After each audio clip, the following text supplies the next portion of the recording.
നമസ്കാരം. റാഫ്റ്റോക്ക് മലയാളത്തിലേക്ക് അവർക്കും സ്വാഗതം. കേരള ബ്ലാസ്റ്റേഴ്സ് ഇന്നലെ ഈസ്റ്റ് ബംഗാൾ എഫ്സിയോട് 2-1 തോറ്റല്ലോ. ആ തോൽവിയോടുകൂടി ബ്ലാസ്റ്റേഴ്സിന്റെ പ്ലേ ഓഫ് സാധ്യതകൾ പൂർണ്ണമായിട്ടും അവസാനിച്ചോ? പല സുഹൃത്തുക്കളുടെയും ചോദ്യം അതാണ്. നമ്മളത് പരിശോധിക്കുകയാണ്. ബ്ലാസ്റ്റേഴ്സിന് ഇനി എത്ര മത്സരങ്ങളാണ് ബാക്കിയുള്ളത് എന്ന് ആദ്യം നോക്കാം. 6 മത്സരങ്ങളാണ് ബാക്കിയുള്ളത്. മാക്സിമം ബ്ലാസ്റ്റേഴ്സിന് നേടാൻ പറ്റുക 18 പോയിന്റുകളാണ്. ആ കളികളൊക്കെ വിജയിച്ചാലുള്ള കാര്യമാണ് നമ്മൾ പറയുന്നത്. സോ കേരള ബ്ലാസ്റ്റേഴ്സിന്റെ അടുത്ത കളി ജനുവരി 30 ചെന്നൈയിൻ എഫ് സിക്കെതിരെ, പിന്നെ ഫെബ്രുവരി 15 മോഹൻ ബഗാൻ സൂപ്പർ ജയൻസിനെതിരെ, അതിനുശേഷം എഫ് സി ഗോവക്കെതിരെ ഫെബ്രുവരി 22, പിന്നെ മാർച്ച് 1 ജംഷഡ്പൂർ എഫ് സിക്കെതിരെ, മാർച്ച് 7 മുംബൈ സിറ്റി എഫ് സിക്കെതിരെ, മാർച്ച് 12 ഹൈദരാബാദ് എഫ് സിക്കെതിരെ. ചുരുക്കത്തിൽ വമ്പന്മാരെന്ന് പറഞ്ഞാൽ ടേബിളിൽ ആദ്യ ഭാഗത്ത് നിൽക്കുന്ന മോഹൻ ബഗാൻ, ഗോവ, ജംഷഡ്പൂർ, അതായത് ടോപ്പ് 4-ലുള്ള ഈ ടീമുകളോടൊക്കെ കേരള ബ്ലാസ്റ്റേഴ്സിന് ഇനി വരുന്ന 6 മത്സരങ്ങളിൽ കളിയുണ്ട്.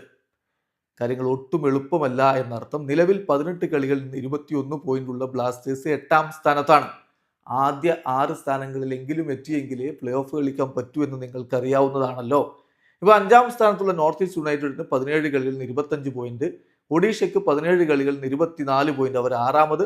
മുംബൈ സിറ്റി 16 കളികളിൽ നിന്ന് 24 പോയിന്റുമായിട്ട് 7ാം സ്ഥാനത്ത്. ഇതോടൊപ്പം നമ്മൾ എടുത്ത് പറയണം, പഞ്ചാബ് എഫ് സി 15 കളികളിൽ നിന്ന് 20 പോയിന്റുമായിട്ട് ബ്ലാസ്റ്റേഴ്സിന് തൊട്ടു പുറകിലുണ്ട്. ബ്ലാസ്റ്റേഴ്സിനേക്കാൾ 3 കളികൾ കുറച്ചാണ് അവർ കളിച്ചിരിക്കുന്നത്.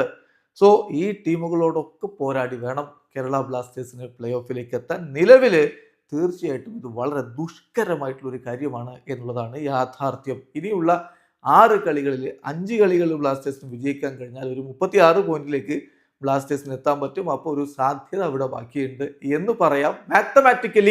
മാത്തമാറ്റിക്കലി സ്റ്റിൽ കേരള ബ്ലാസ്റ്റേഴ്സിന് സാധ്യതയുണ്ട്. പക്ഷേ ഇൻ റിയാലിറ്റി നമ്മളത് പ്രാഗ്മാറ്റിക് ആയിട്ട് ചിന്തിച്ചു കഴിഞ്ഞാൽ ബ്ലാസ്റ്റേഴ്സിന്റെ സാധ്യതകൾ ഏതാണ്ട് അവസാനിച്ചിട്ടുണ്ട് എന്ന് തന്നെ പറയേണ്ടി വരും. വീഡിയോ അവസാനിക്കുന്നു.